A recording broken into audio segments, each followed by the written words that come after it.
It's time for the Douglas Coleman Show. Mr. Smooth and Savvy is joined by guests from all walks of life, from the entertainment industry to authors to political and social commentators, the famous and not so famous, the controversial and the light and fluffy. We have it all. Now, here's Douglas Coleman.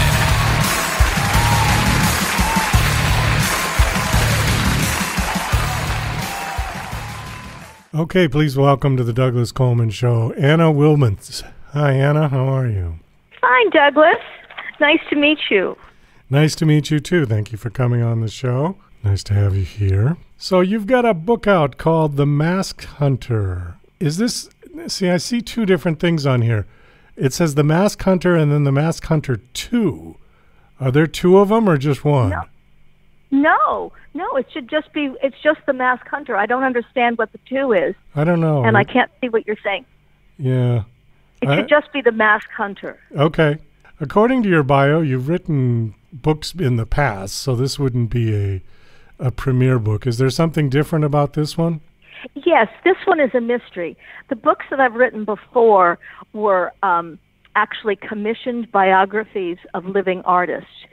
So they were completely nonfiction. This is both a mystery and a fiction. Oh, I see. Okay. Who were the artists that you did biographies for? I'm curious.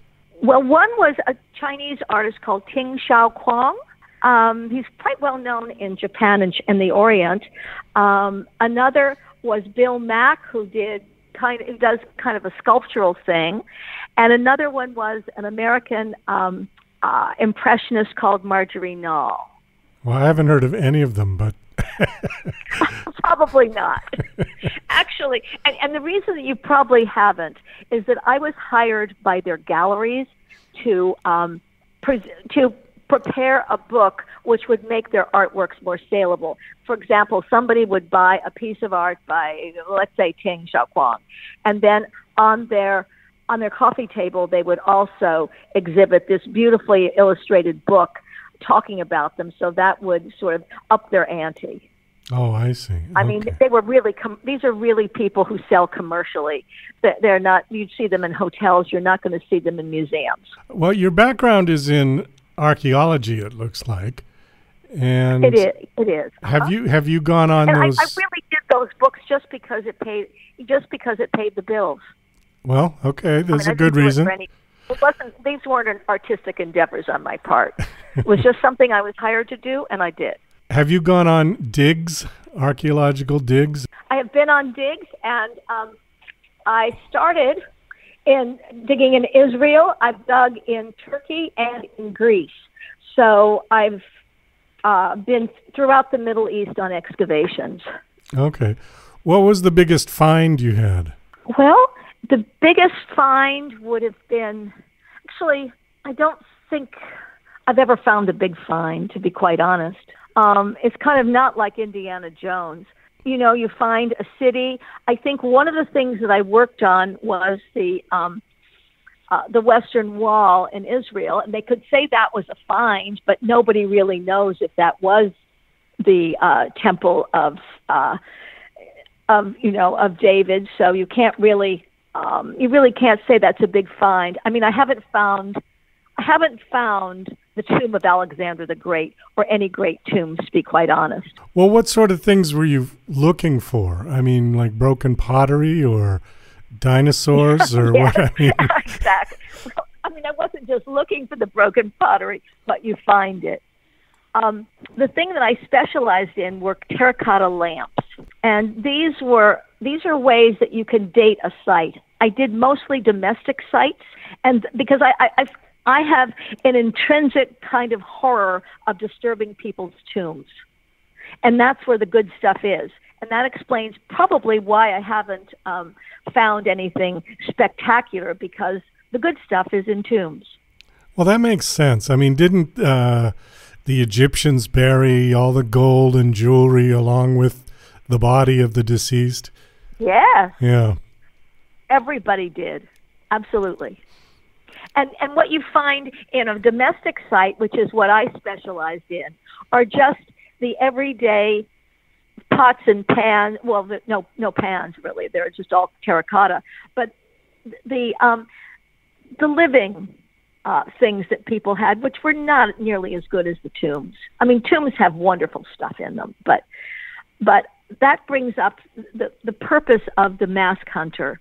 And really what I'd like to talk to you about today, if you've gone to any museums that have artifacts in them, let's say the tomb of the mask of King Tut, or Greek vases, or if you've been to London and you've seen those wonderful Elgin marbles, or almost any museum that has great stuff in it, have you ever thought about where they came from?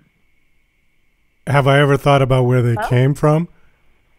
Yeah, how they got there. Well, I'm not sure I'm following the question. I mean, I'm assuming somebody put them there, if they got there. Yes, you're right. But what I meant was their origin. And what I was trying to tease out of you is the fact that these are all the products of tomb robbing, which is probably the second oldest profession in the world. Oh, I see. Okay, I got you. All right. You see what I'm trying to say? And yeah. that's really what the mask hunter is about. So the mask hunter is about tomb robbing. In essence, it's not about that. It's about a hypothetical mask of Alexander the Great, a mask that looks very much like that of King Tut, has been found in Egypt and then finds its way through the criminal underground into a museum which is very much like the Getty. And so it's the idea that, and what is the moral compass of something like this? And it's a big question now in the archaeological world. Should the countries of origin keep what's dug up there? Should it not even be dug up? And last of all, why should it go into foreign museums? This is a question. And the way that it gets there is through the same channels that are the drug dealers. It's in Italy, highly controlled by the mafia. And the mask hunter was sort of inspired by events that happened at the Getty, although I fictionalized them to keep myself from being sued. In 1985, there was one scandal that broke out with these with artifacts that had been stolen, and actually some forgeries as well. And then the same thing happened again in 2007 with another curator. Where are you located, actually? Are you in Las Vegas? Yes. Okay. Maybe you've been to New York, and maybe you've been to the Metropolitan Museum. Not in a long time. I think I went there with my father. Okay. Well, when I was a that was the first place in this country back in probably the 1970s or something, when people realized that there was a very famous, large, expensive $1 million vase. In those days, $1 million meant something. It's not much now, but in those days, it was a big deal. And that was a vase that had been broken up in Italy, where it was found by the mafia. They broke it up, they put it in a shoebox, and it was then kind of smuggled into New York, where it was reassembled and put on exhibit at the Met as the best find ever. But it was totally stolen. I mean, and that's the kind of, that's really the message of the mask hunter. I mean, it's got some murders in it and things, and a little bit of romance, but I think at its foundation is this idea of the morality of artworks going from ground to museum, and how does this happen, and is it correct? Okay, well, it brings up an interesting idea, because you had mentioned about not wanting to tomb rob, but do you think that Correct. If there was something to be found in these tombs that could better educate mankind, or there was some importance to what was in there, do you think that the moral issue would, I mean, I understand like letting the dead rest in peace, but if there was something in there that was really significant, that, like something about maybe Jesus, or do you know what I'm saying? I mean, do you think that we could go in there and take it for the better of mankind, or is the moral question of just leaving it there? You brought up the exact question which is posed right now, and it's the same way that museums look at things. They say that they can better preserve the objects than they can in the country of origin. And they feel that, yes, it would. If somebody found the tomb of Alexander, of course it would teach people more about what his life was like, what had gone on then. And yes, it does. But it's a moral question, and I don't know what the answer is. But you've raised exactly what is in the minds of museums and what is debated really hotly in lots of seminars, that what do we do? I mean, it's a question. Yes, it's sort of a dilemma, isn't it? It is a dilemma. I mean, it is a moral question, and I don't know that it's a moral question even with an answer. I don't have the answer. I mean, not really. I mean, you can bring it up. But in my book, the heroine, of course, wants the piece of art to go back to the mummy that was found with. She feels that's the right thing to do. Let me ask you something about the book, about why you decided to write this. Was it, in fact, to address the morality of this, or did you just want to try your hand at a fiction? There's actually one other thing. I had a fancy archaeological education, and I never really used it. I never taught. I really didn't do much teaching. I really didn't want to be in that world because I felt that it was unpleasant. People are not too honest in the museum world or in the world of antiquities, and so I went and became a cowgirl. And then here, as I get older, I'm thinking, well, there's so much I have to say, and I should bring this story out. And I felt that people should at least know what goes on and then judge for themselves what the morality is. But at least they should know. And I thought that fiction was the best way of reaching more people. Interesting. You know, I was just, while you were talking about that, I was thinking about the Titanic. And there were a lot of people that just wanted to leave that alone because it was a really a mass graveyard of all those people that went down. But all of the fine, you know, the dishes and the clothes and the all kinds of stuff that they found and have brought up have been, do you think there was any significance to bringing all that up?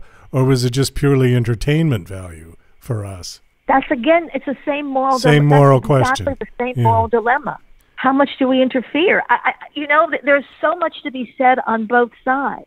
You know, there are people now that feel that, you know, nobody should go down to the Titanic, just even leave it, because just by the presence of all of these, you know, of if there was a tourist trade going down there, would it not negatively impact the integrity of this ship? Or do you try to even preserve it? I mean, let it disintegrate? I don't know what the answer is. It's a question each person has to answer for themselves. I have a feeling that if we had the technology to bring that entire ship back to the surface without destroying it, we probably would have. I think so. And maybe that would be good. I think it would have happened, yeah. Although, again, I'm just not sure for what purpose, because, like, we know why it went down. So it's not a issue of how we can improve nautical safety. No.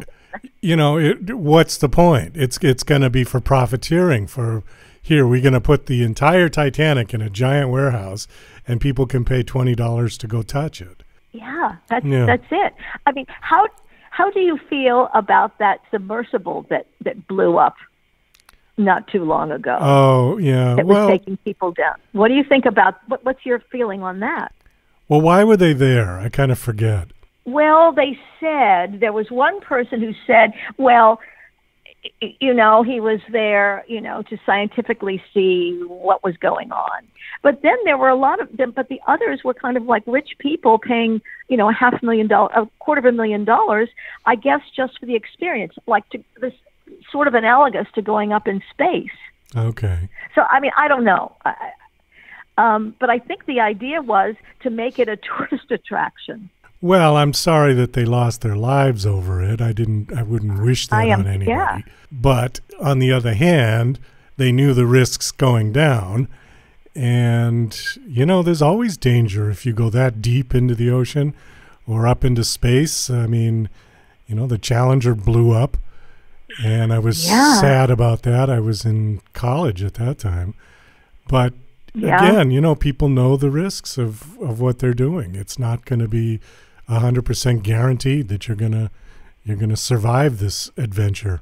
That's exactly right. Yeah. And so I think as long as you know what the risks are, was so much traffic going down to the Titanic, was that going to, compromise anything that was left of it? I don't know.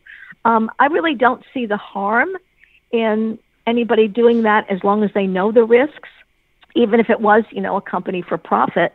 But it's still, a lot of people were very, as you remember, on the fence about whether or not to bring up, dishes and things, that personal objects that belong to people who died there. Yeah.